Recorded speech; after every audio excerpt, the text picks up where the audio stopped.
جی عزیز طلباء، السلام علیکم ورحمۃ اللہ۔ اسلامیات لازمی سال اول کا چوتھا لیکچر آپ سماعت کریں گے۔ تیسرے لیکچر میں ہم نے وجود باری تعالیٰ کے قرآنی دلائل بیان کیے تھے۔ تو ان قرآنی دلائل میں نے آپ سے کہا تھا کہ پورا سوال لیکچر میں نہیں بیان کر پایا میں، تو آج جو بقیہ حصہ ہے وہ آپ کے سامنے پیش کیا جائے گا۔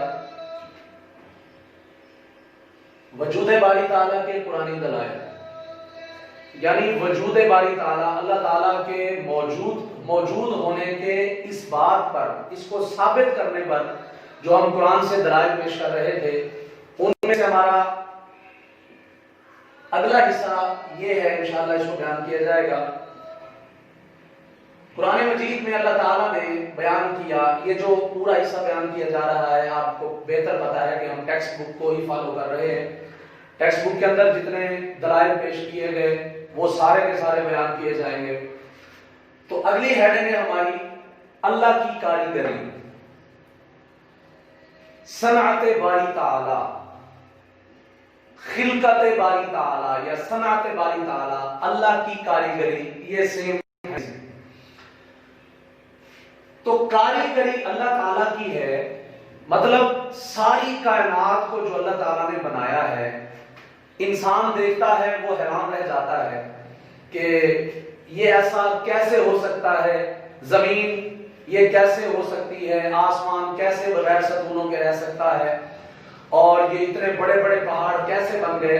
تو اللہ تعالیٰ فرماتا ہے یہ کسی عام ہستی کی بنی ہوئی چیزیں نہیں ہیں، یہ کسی عام شخص کی بنی ہوئی، کسی مخلوق میں سے کسی کی بنی ہوئی نہیں ہے، بلکہ یہ خالق کی بنی ہوئی ہیں، اللہ رب العزت کی بنی ہوئی ہیں۔ تو اللہ ہر چیز پر قادر ہے۔ تو یہ پہاڑ، ندی، نالے، دریا، سمندر، آسمان، زمین، یہ کچھ بھی نہیں ہے اللہ کے سامنے۔ لیکن یہ جو آیت ہے صنع اللہ الذی اتقن کل شیء، اس کا مطلب ہے کہ کاریگری اللہ کی ہے، الذی جس نے اتقن مضبوط کر دیا کل شیء ہر چیز کو۔ اصل میں یہ بات ہمیں تب سمجھ آئے گی جب ہم اس آیت کے مکمل حصے کو جب ہم پڑھیں گے۔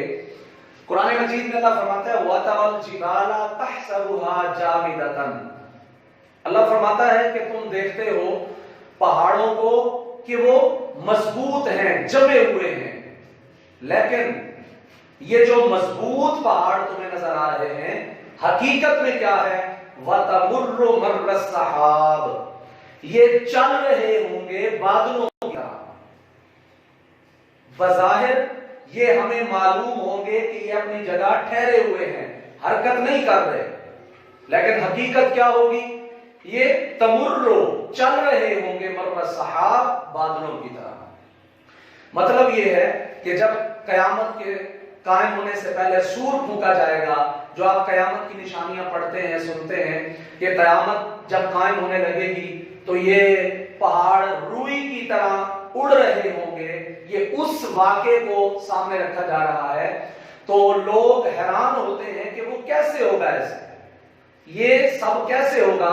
تو اللہ تعالیٰ فرماتا ہے صنع اللہ الذی اتقن کل شیء، یہ اللہ کی کاریگری ہے، یہ صنعت خداوندی ہے، جیسی صنعت کسی اور کی نہیں ہو سکتی۔ تو گویا پہاڑ جو جمے ہوئے ہیں، جامد ہیں، لیکن اس کے باوجود وہ چل رہے ہیں، تو یہ سارا کچھ اللہ تعالیٰ کی کاریگری ہے، اور یہ سب کچھ کوئی اور نہیں کر سکتا۔ اگر کر سکتا ہے تو وہ اللہ کر سکتا ہے، جس سے یہ ثابت ہوا کہ اللہ کی ذات موجود ہے۔ آگے ہم چلتے ہیں منکرین کا رد۔ ہمارے ٹیکسٹ بک کے لحاظ سے جو اگلی ہماری ہیڈنگ ہے وہ ہے منکرین کا رد۔ کیا مطلب؟ جو داہریہ قسم کے لوگ ہیں، سیکولر لوگ ہیں، جو کہتے ہیں کہ یہ زمین، کائنات، آسمان یہ خود بخود ہر چیز بن گئی ہے، تو اللہ تعالیٰ نے ان کا رد کرتے ہوئے کیا ارشاد فرمایا؟ آئیے سنیے، قرآن مجید میں اللہ فرماتا ہے ام خلقوا من غیر شیء۔ لفظی ترجمہ دیکھیے غور سے، ام خلقوا، کیا یہ پیدا ہو گئے، من غیر شیء، کسی چیز کے بغیر، یعنی نہ ان کی ماں تھی، نہ ان کا باپ تھا، نہ یہ نظام تخلیق تھا، یہ خود بخود پیدا ہو گئے. یہ کیسے ہو سکتا ہے؟ کیا یہ پیدا ہو گئے کسی کے پیدا کیے بغیر؟ ام ہم الخالقون، یا انہوں نے خود اپنے آپ کو پیدا کیا؟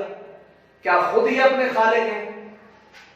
یا پھر ام خلق السماوات والارض، یہ جو زمین بنی ہوئی ہے، آسمان قائم ہے، زمینیں بنی ہوئی ہیں، کیا ان زمینوں آسمانوں کو کیا انہوں نے بنایا ہے؟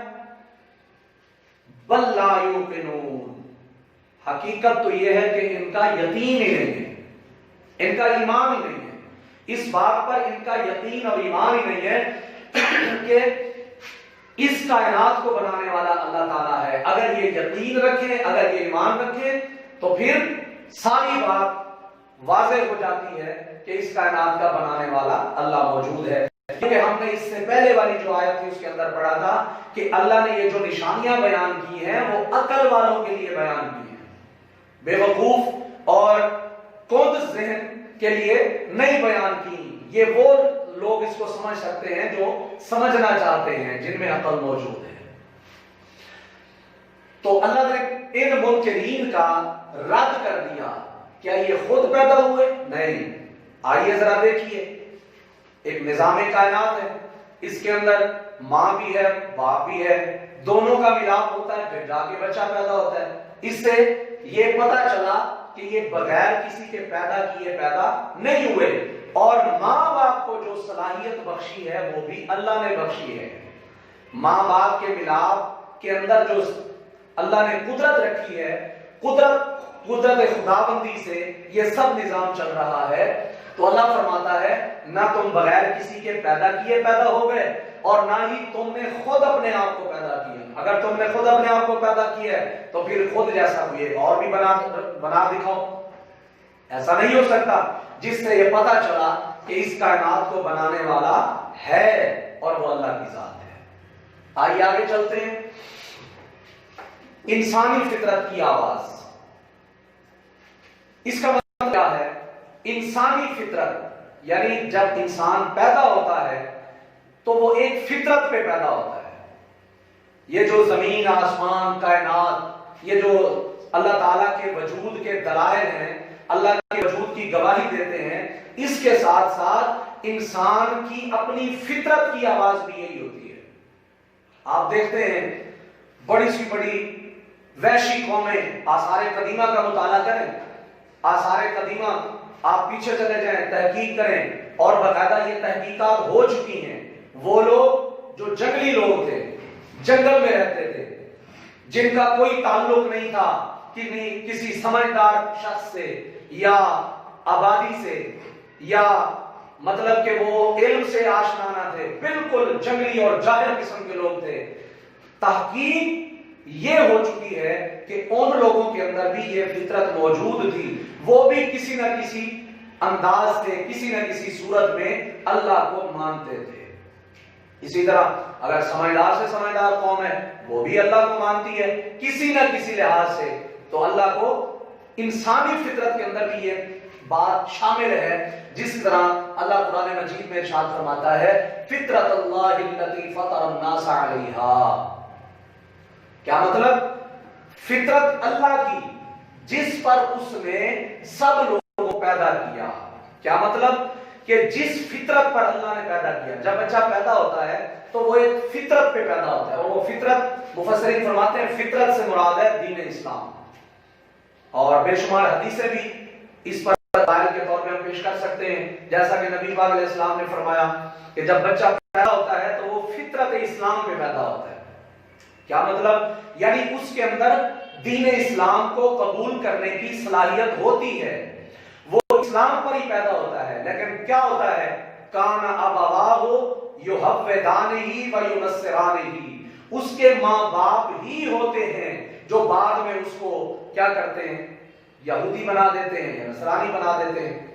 تو مطلب ایک بچہ جب پیدا ہوتا ہے وہ فطرت اسلامی پہ پیدا ہوتا ہے. بعد میں اس کو جیسا ماحول ملتا ہے، جس طرح کا اس کو ماحول ملتا ہے، میسر آتا ہے، اس طرح کا وہ بن جاتا ہے. تو لہذا اللہ نے جو پیدائش کے وقت جو فطرت انسان کو دی ہے وہ فطرت بھی دین اسلام والی ہے، اور وہ فطرت بھی یہی ہے کہ اللہ ہے، اور وہ فطرت اللہ نے عطا کی ہے۔ تو اسی طرح اللہ تعالیٰ نے وہ جو وعدہ، اور یہ جو کون سی فطرت ہے، وہ جو اللہ نے عالم ارواح میں وعدہ فرمایا تھا، الستُ بربکم، وعدہ لیا تھا، کیا میں تمہارا رب نہیں ہوں؟ کیا میں تمہارا رب نہیں ہوں؟ سب نے کہا تھا یا اللہ قالوا بلا، تو ہی تو ہمارا رب ہے۔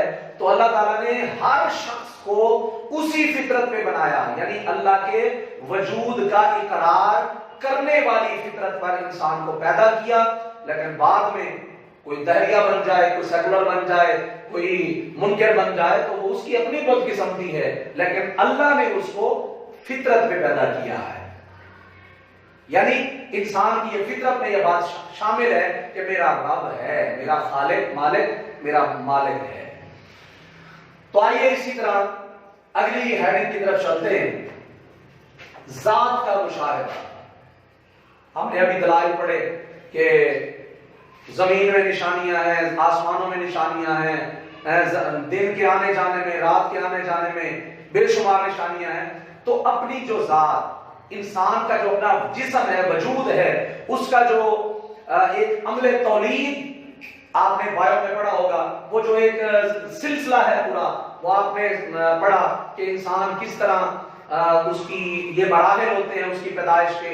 تو آئیے میں آپ کو بتاتا ہوں۔ سب سے پہلے ہم آیت پڑھتے ہیں، وَفِي الْأَرْضِ آیَاتٌ لِّلْمُوقِنِينَ، اور زمین میں بہت ساری نشانیاں ہیں یقین رکھنے والوں کے لیے۔ اب یہاں پر بھی وہی بات آ گئی لِأُولِي الْأَلْبَابِ والی، یعنی جو عقل مند لوگ ہیں نشانیاں ان کے لیے ہیں، جو عقل مند نہیں ہے اس کے لیے کیا نشانی ہے۔ اسی طرح یہاں پر اس کی مزید ایکسپلینیشن آ گئی کہ اللہ تعالیٰ نے یقین رکھنے والوں کے لیے نشانیاں بیان کی ہیں۔ زمین میں نشانی ہے، ہم دیکھتے ہیں درخت ہیں، بے شمار پھل اگتے ہیں، بے شمار فصلیں بنتی ہیں، اور بے شمار قسم کی جڑی بوٹیاں ہیں، کھانے کی چیزیں زمین اگاتی ہے۔ تو کیا خیال ہے کہ یہ خود بخود تھوڑی ہوتی ہیں، یہ نشانیاں اللہ کی وجود، اللہ کی موجودگی کی یہ دلیلیں ہیں، اور اللہ کے وجود کے یہ مظہر ہیں۔ اسی طرح اللہ تعالیٰ ایک اور ہمیں دعوت دیتا ہے، دعوت فکر دیتا ہے۔ فرمایا وَفِي أَنفُسِكُمْ، فرمایا زمین میں تو نشانیاں ہیں سو ہیں، فرمایا تم اپنے آپ کو دیکھو، تم اپنی ذات میں دیکھو، تمہاری ذات میں بھی نشانیاں ہیں۔ أَفَلَا تُبْصِرُونَ، کیا تمہیں دکھائی نہیں دیتا؟ کیا تم دیکھ نہیں سکتے؟ فرمایا تم اپنے آپ میں دیکھو۔ اب مثال کے طور پہ انسان پہلے کچھ بھی نہیں ہوتا، یہ مراحل ہیں۔ سب سے پہلے ایک نطفہ ہوتا ہے، پانی کا گندا قطرہ ہوتا ہے، پانی کا قطرہ ہوتا ہے، نطفہ ہوتا ہے، پھر وہ ایک جگہ پہ جا کے ٹھہرتا ہے، رکتا ہے، اس کو پھر اپنی قدرت سے کیا کرتا ہے، وہ ایک جمے ہوئے خون کی شکل اختیار کر جاتا ہے۔ وہ قطرہ، وہ اللہ کی قدرت سے وہ نطفہ، وہ پانی کا قطرہ ایک جمے ہوئے خون کی لوتھڑے کی شکل اختیار کرتا ہے۔ پھر اس کے بعد وہی لوتھڑا گوشت بن جاتا ہے۔ وہ گوشت کچھ پیریڈ، کچھ عرصے تک وہ گوشت رہتا ہے، پھر ہڈیاں اس کی بن جاتی ہیں، ہڈیاں تیار ہو جاتی ہیں، پھر ان ہڈیوں پر مختلف وہ جو ہڈیاں ہوتی ہیں ان کو گوشت ڈھانپ لیتا ہے۔ خالی ہڈیاں نہیں، وہ تو ڈھانچہ ہوتا ہے، وہ تو ایک عام اسٹیچو مجسمہ بن جاتا ہے نہیں، پھر اللہ تعالیٰ اس کو گوشت سے ڈھانپ دیتا ہے۔ اور پھر اگلا مرحلہ کیا ہوتا ہے، جب ایک مکمل جسم بن جاتا ہے بچے کا، پھر اللہ اس کے اندر روح پھونکتا ہے، روح ڈالتا ہے، پھر بے جان سے جاندار بنا دیتا ہے، پھر بچہ پیدا ہوتا ہے، ایک وقت مقرر عرصہ گزارنے کے بعد بچہ پیدا ہو جاتا ہے، پیدا ہو جانے کے بعد پھر اس کے اندر بولنے کی کچھ عرصہ بعد صلاحیت پیدا ہو جاتی ہے، سننے کی، دیکھنے کی، چلنے پھرنے کی، بات چیت کرنے کی صلاحیات پیدا ہو جاتی ہیں۔ تو اس طرح اللہ ہمیں دعوت فکر دے رہا ہے کہ تم اپنے اندر دیکھو، تمہیں خود اپنے اندر اللہ کے وجود کے دلائل نظر آئیں۔ آئیے ہم آگے چلتے ہیں۔ یہ جو انسانی سوچ ہے، اگر انسان بذات خود انسان ہو ایک انسان ہونے کے ناطے سے اگر سوچے تو اس کی صحیح سوچ اس بات کا تقاضا کرتی ہے، اس نتیجے پر پہنچتی ہے کہ یہ کائنات ہے، یہ جو کائنات کا نظام مربوط و منظم نظام ہے، اس کو کوئی نہ کوئی چلانے والا ہونا چاہیے، اس کو کوئی سنبھالنے والا، کنٹرول کرنے والا ہونا چاہیے۔ آج ہم سے چھوٹا سا ایریا ہم سے نہیں سنبھالا جاتا، ہمارے گھر کی جو 4-5 افراد ہوتے ہیں ہم ان کو کنٹرول نہیں کر پاتے۔ یہ ساری کائنات اربوں خربوں لوگ ہیں، اتنی چیزیں یہ ساری کیسے خود بخود کنٹرول میں آ سکتی ہیں؟ نہیں، عقل یہ تقاضا کرتی ہے، انسانی صحیح سوچ اس نتیجے پر پہنچتی ہے کہ اس پوری کائنات کو سنبھالنے والا، چلانے والا، کنٹرول کرنے والا ہونا چاہیے۔ کوئی ایسا ہو جس کی مرضی سے دن آئے، کوئی ایسا ہو جس کی مرضی سے رات آئے، کوئی ایسا ہو جو ساری کائنات کو چلانے والا ہو، اور وہ کون ہے؟ وہ اللہ کی ذات ہے۔ آگے ہم چلتے ہیں۔ اچھا، کچھ لوگوں کا یہ عقیدہ ہے کہ خدا بہت سارے ہیں، کئی خدا ہیں، اور انہوں نے یہ عقیدہ گڑھ رکھا ہے۔ تو اس ٹاپک کی جو آخری آیت ہم بطور دلیل پیش کریں گے وہ یہ ہوگی کہ اس کائنات کو بنانے والا، چلانے والا، کنٹرول کرنے والا اللہ ہے، لیکن ایک ہے، دو نہیں ہے، 4 5 6 8 10 نہیں ہے، اللہ ایک ہے۔ اس پر ہم آخری دلیل پیش کرتے ہیں، لو کان فیہما، قرآن میں اللہ فرماتا ہے اگر اس کائنات میں یعنی زمین و آسمان میں، لو کان اگر ہوتا، فیہما ان دونوں میں یعنی زمین و آسمان میں، آلہۃ ایک اور خدا، اللہ کے علاوہ، الا اللہ اللہ کے علاوہ، اگر ان زمین و آسمان میں ایک خدا اور ہوتا تو کیا ہوتا؟ لفسدتا، زمین و آسمان فساد میں پڑ جاتے، ان کا نظام درم برم ہو جاتا، زمین اوپر ہو جاتی، آسمان نیچے آ جاتا۔ ایک خدا چاہتا زمین اس انداز کی ہو، دوسرا خدا چاہتا اس انداز کی ہو، ایک خدا چاہتا دن ہونا چاہیے، دوسرا خدا چاہتا رات ہونی چاہیے۔ اللہ فرماتا ہے اگر ایک خدا اور ہوتا تو یہ زمین و آسمان کا نظام درم برم ہو جاتا۔ تو تم نے کئی خدا گھڑ لیے، ان لوگوں کا بھی رد ہو گیا، اور اس بات کا بھی واضح ثبوت ملا کہ اس کائنات کے اندر صرف ایک ہی خدا ہے۔ کیوں؟ زمین اپنی جگہ قائم ہے، آسمان اپنی جگہ قائم ہے، ساری کائنات کا نظام بتدریج اپنے وقت پر چل رہا ہے، اپنے طور طریقے سے چل رہا ہے۔ اس سے واضح ہوا کہ اللہ کی ذات ایک ہے،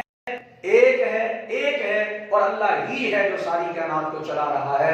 تو اس طرح پیارے بچوں، آج کا ہمارا یہ لیکچر مکمل ہوا، اور لانگ کویسچن جو اس کتاب کے اندر، یہ جو پہلا لانگ کویسچن ہے، یہ مکمل ہوتا ہے وجود باری تعالیٰ کے قرآنی دلائل۔ امید ہے آپ کو یہ لیکچر اچھی طرح سمجھ آیا ہوگا۔ اگر پھر بھی سمجھ نہ آئے تو آپ کمنٹ میں آپ پوچھ سکتے ہیں کوئی بات، یا پرسنل میں پوچھ سکتے ہیں۔ آئیے اس کو ہم اجازت لیتے ہیں۔ اللہ تعالی ہمارا حامی و ناصر ہو۔ السلام علیکم۔